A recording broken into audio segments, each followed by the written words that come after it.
बैरून मुल्क जाकर पाकिस्तानियों के भीख मांगने के संगीन नताइज सामने आने लगे। खलीजी ममालिक में पाकिस्तानियों के लिए रोजगार के दरवाजे बंद। मुत्तहिदा अरब अमारात ने गैर हुनरमंद पाकिस्तानियों को वीजे देने से इनकार कर दिया। बरतानिया ने पाकिस्तान को 21 हाई रिस्क ममालिक की फहरिस्त में शामिल कर लिया। मनी लॉन्ड्रिंग और दहशतगर्दी की मावनत जैसे मसाइल से दो चार ममालिक को इस फहरिस्त में शामिल किया जाता है।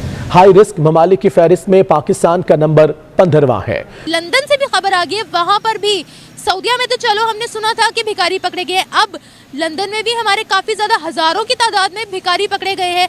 लंदन की हुकूमत ने अपनी पॉलिसीज चेंज की हैं और बोला है कि कोई पाकिस्तानी हमें लंदन में नजर ना आए। तो लेकिन चीमा साहब, दर हकीकत कौमियत के बगैर नहीं चल सकती। You are losing the title of being called a nation soon. मेरा मकसद है, उसकी वजह यह है कि आप हर चीज के ऊपर ग्रिप लूज करते जा रहे हैं जो एक फेडरेशन के लिए बहुत जरूरी होती है, बहुत जरूरी होती है। उस पर आप आहिस्ता आहिस्ता Pakistan is slipping out of hand, जिस तरह रेत हाथ से स्लिप होती है। हम एयरपोर्ट्स पे जाते हैं, हमारे बैग में कोई चीज नहीं भी पड़ी, लेकिन उन्होंने चेकिंग करनी है क्योंकि उनको हमारे पे पक्का यकीन है कि इनके बैग से कुछ ना कुछ निकलना है। जबकि पाकिस्तान का पासपोर्ट दुनिया का बदतरीन चौथा पासपोर्ट बन चुका है, क्या कहेंगे आप इस पर? इसमें कोई बहुत बड़ी अचीवमेंट है। ये पासपोर्ट रैंकिंग से तो नहीं देखा जा सकता कि कौन सा कंट्री कहाँ पे स्टैंड कर रहा है। अगर हम लंदन की बात की जाए तो इस वक्त जो पाकिस्तानी वीज़ा हैं वो सबसे ज़्यादा डी वैल्यूड है, उनकी कोई वैल्यू नहीं है और इंडियन वीज़ा को काफ़ी प्रेफर किया जाता है। क्या वजूहत है? अपडेट तो होती है, पर उसके अलावा पाकिस्तान जो बाहर जाते हैं उन्हें टेररिस्ट भी बहुत कहा जाता है, इसलिए भी तो वीज़ा नहीं मिलता ना, उन्हें टेररिस्ट बहुत माना जाता है क्योंकि अफगानिस्तान वाले हो गए, ज़्यादातर यही होता है ना कि वो टेररिस्ट में ही कहलाते हैं, इसलिए भी उनको वीज़ा नहीं अप्लाई करते। कोई माहिदा लाल यहाँ से बोलता ही नहीं है, जवाब ही नहीं देता। आप कहते हैं वो क्योंकि खबरें बंद कर देते हैं। ये सियासतदान जो हैं, जो डिफरेंट सियासी जमातों की, ये भी शोबदाबाज हैं ताड़ साहब। जो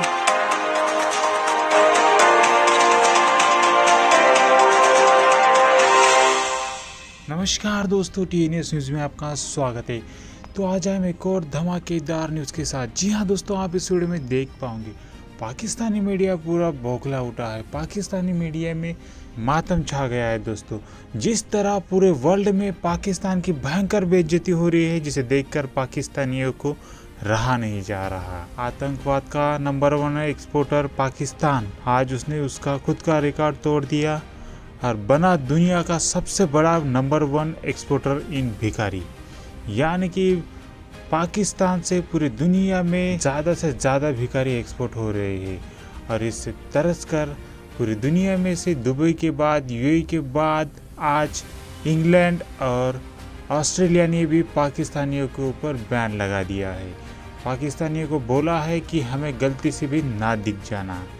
कुछ इस तरीके की बातें पाकिस्तानी मीडिया इस वीडियो में बता रहा है दोस्तों। तो दोस्तों, आप इस वीडियो को अंत तक ज़रूर देखिएगा और वीडियो पसंद आ जाए तो वीडियो को लाइक कर देना और चैनल पर नए हो तो सब्सक्राइब कर देना। हम आपको मिलते हैं नेक्स्ट वीडियो के साथ नेक्स्ट डे पर। धन्यवाद। कोई पाकिस्तानी हमें लंदन में नजर ना आए। अगर कोई आना भी चाहे तो उसके पास 25,000 पाउंड होने चाहिए और 25,000 पाउंड ही महीने का कमाता हो, तभी उसको आने दिया जाएगा, वरना no entry of Pakistani in London. तो मेहनत पर हम फोकस नहीं करते हैं, क्यों हम वहाँ जाकर भीख मांगते हैं? एयर कंडीशन निकाला इसलिए जा रहा है कि हमने 75 सालों में कुछ किया ही नहीं, सिवाय चोरी, फ्रॉड और कुछ भी नहीं किया हमारे हुक्मरानों ने।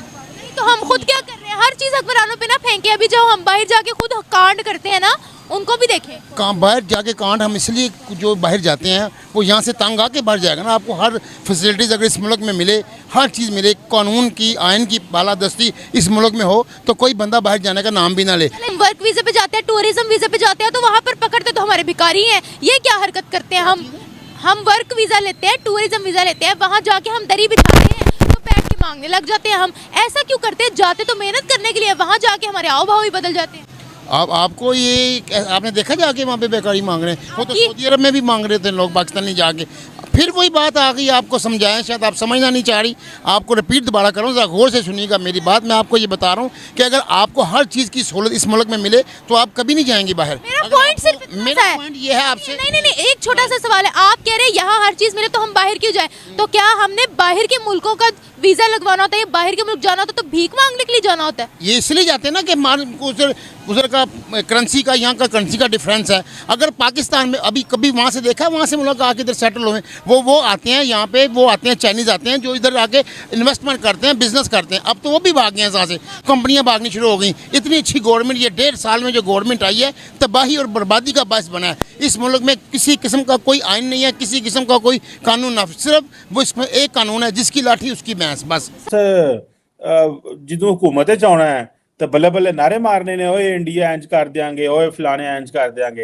And when they are in opposition तो चुप करके मुंह बंद करके बैठे रहोगे, सानू की लोड़ है फौज जाने ते बाकी जाने, साडा इतना की लेन देन है। तो ये ताड़ साहब, ये वो जो आप कहते हैं नेशनलिज्म का मसला है, तो ये फिर सियासतदान भी जो है वो हमें हमारे साथ खेलते ही है। हमें रोज पार्लियामेंट में खड़ा होकर नारे मारते हैं।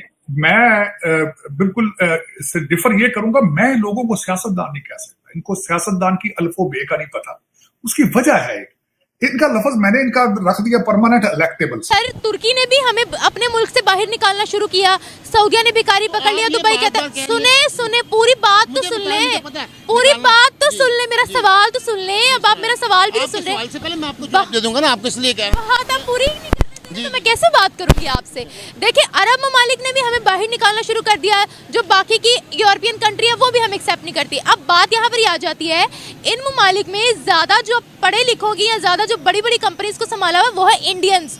तो क्या फर्क है पाकिस्तानी और एक इंडियन में? इंडियन और पाकिस्तान में ये फर्क है, इंडियन ने अपने मुल्क में एक तालीम का मेयार बनाया है। इधर 75% के 80% लोग तालीम से वाबस्ता नहीं है। उन्होंने तालीम को हर शोबे में इंग्लिश को एक्सेप्ट किया। उधर रेहड़ी बेचने वाला भी आपसे ऐसे इंग्लिश बोलेगा जैसे आप नहीं बोल सकती, मैं नहीं बोल सकता। ऐसे उन्होंने तालीम को फ़रोग दिया, हर चीज़ को उन्होंने अपने आप को खड़ा करके दिखाया।